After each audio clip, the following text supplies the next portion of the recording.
Hi guys, here is lesson 103. It is called Dividing Rational Expressions. We're going to talk about something called the quotient property of radicals today. Remember, quotient means the answer to a division problem. So this notation looks really scary and ugly, but it's not actually too bad. All this is saying is the nth root of the fraction a over b can be rewritten as the nth root of a divided by the nth root of b, as long as b is not equal to 0. So, for example, if we have the square root of 2 over 3, that just means the square root of 2 divided by the square root of 3. One word we'll hear a lot in this lesson is radicand, and that just means the number or the expression that's under the radical sign or the square root sign.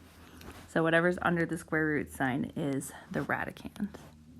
All right, so this lesson is all about simplifying rational expressions. So a radical expression, simplifying radical expressions.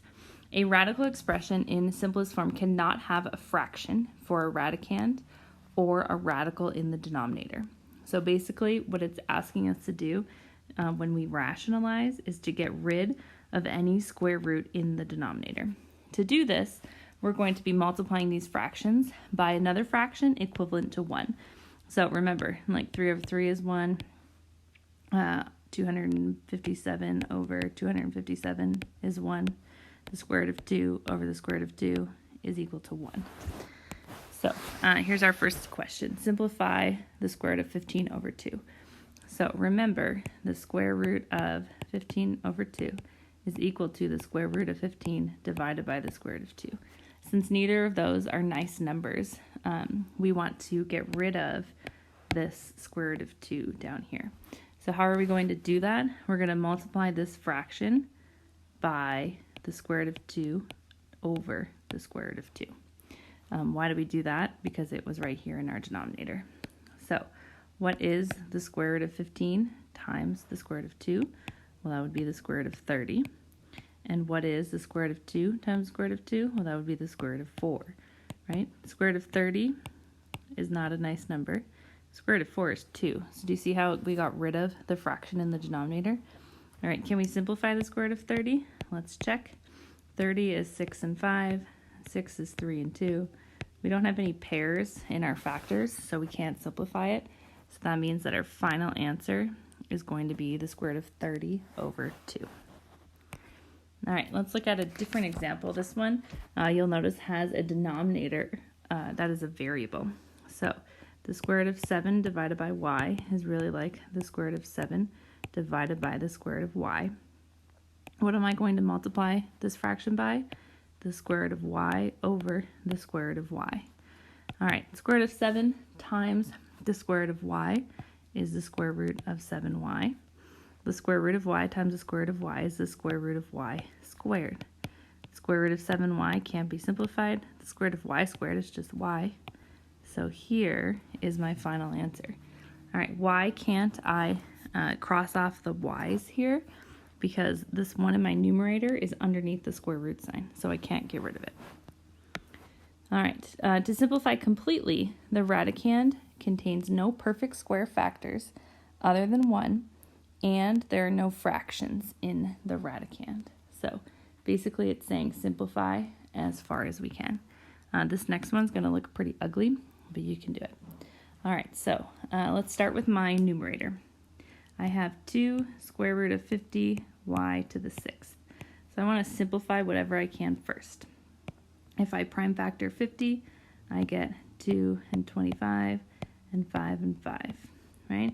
So another way to write this is 2 times the square root of 2 times 5 times 5, and then I have 6 y's. 4, 5. It's been a while since we've simplified variables. So remember, we're looking for pairs here. I have a pair of 5's, I have a pair of y's, a pair of y's, and another pair of y's. So if I simplify all of this stuff, the 2 comes along, the square root of 2 comes along. What is the square root of 5 times the square root of 5? Well, that's the square root of 25, right? And then all of these are the square roots of y squared, because y times y is y squared. All right, keep simplifying. Can't simplify that. Can't simplify that. This is now 5. And all of these simplify to plain old y. Remember, I'm multiplying all this stuff, right? All right, so 2 times 5 is 10. Y times y times y is y cubed. And I have the square root of 2 left over, all right? All of that work was just to simplify my numerator, okay? So I'm going to rewrite it up here just so it doesn't get lost.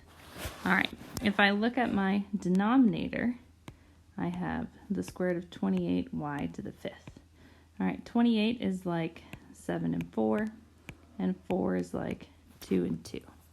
So if I rewrite this, I have the square root of 7 times 2 times 2, and then I have 5 y's. All right, again, I'm looking for pairs. So here's a pair of 2's, here's a pair of y's, here's another pair of y's. All right, let's simplify this. This is square root 7, this is square root 4, this is square root y squared, this is square root y squared, and this is square root y. All right, can't simplify square root of 7. The square root of 4 is 2. The square root of y squared is y. The square root of y squared is y. The square root of y can't be simplified. I am multiplying all of these. 2 times y is 2y squared. Square root of 7 times the square root of y is the square root of 7y. So let's rewrite that as my denominator. 2y squared times the square root of 7y. All right, and now, all right, so now I'm going to cancel what I can cancel. So 2 goes into 10 5 times. I can cancel these 2 y's and 2 of these y's. I'm left with y. All right, I gotta erase some stuff so I have room to work here. I should have made my eraser bigger.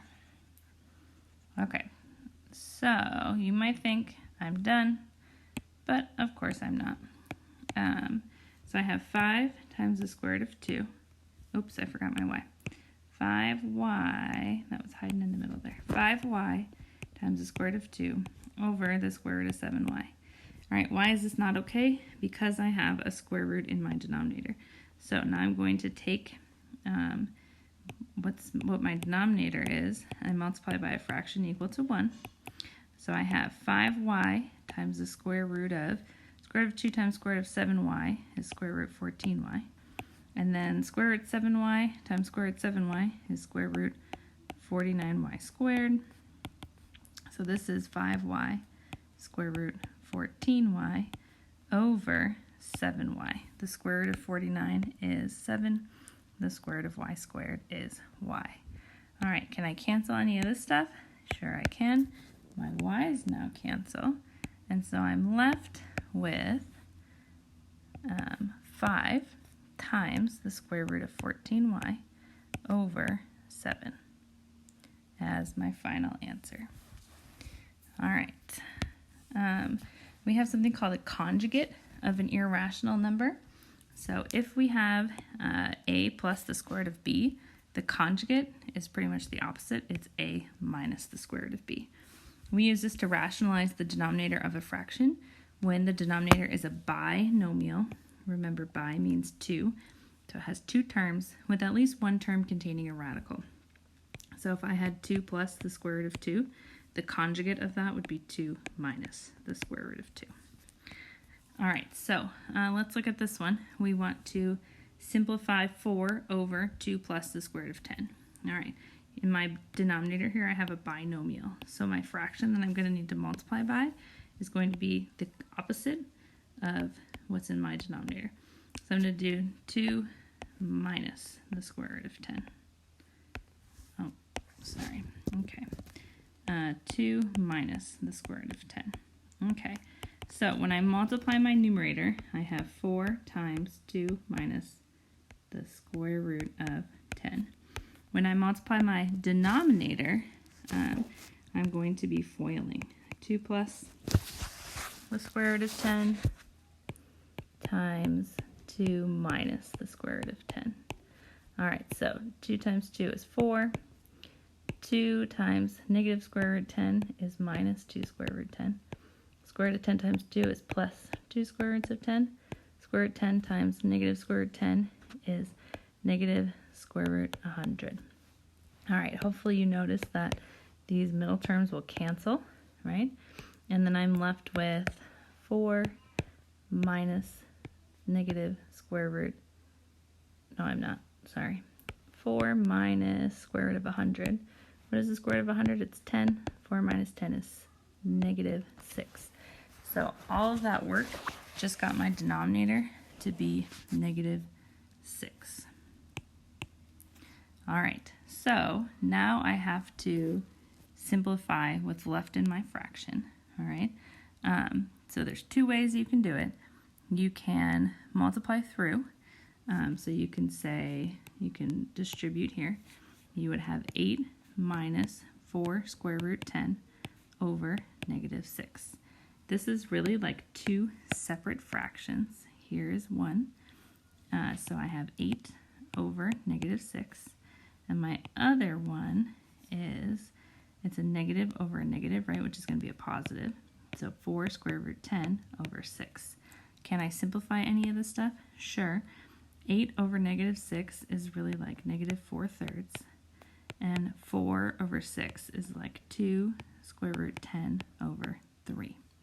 All right, so that is one answer. The other answer I would also accept would be, you could combine those.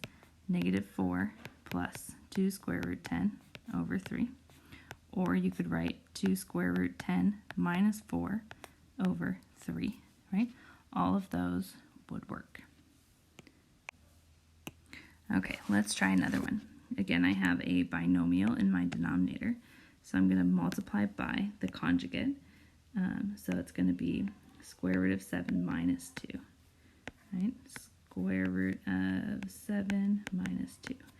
Okay, rewrite your numerator as if you were multiplying them. And my denominator is square root 7 plus 2 times square root 7 minus 2. So if I FOIL this, I get square root 49 minus 2 square root 7 plus 2 square root 7 minus 4. These cancel, so I'm really left with 7 minus 4, which is 3. All right, so now I'm going to distribute my numerator over here. 6 square root 7 minus 12 over 3. 6 square root 7 over 3 minus 12 over 3 simplifies to 2 square root 7 minus 4. And that would be my simplified answer. All right, if you would like some extra practice on these, please check out lesson practice on page 694. Thank you. Let me know if you have any questions.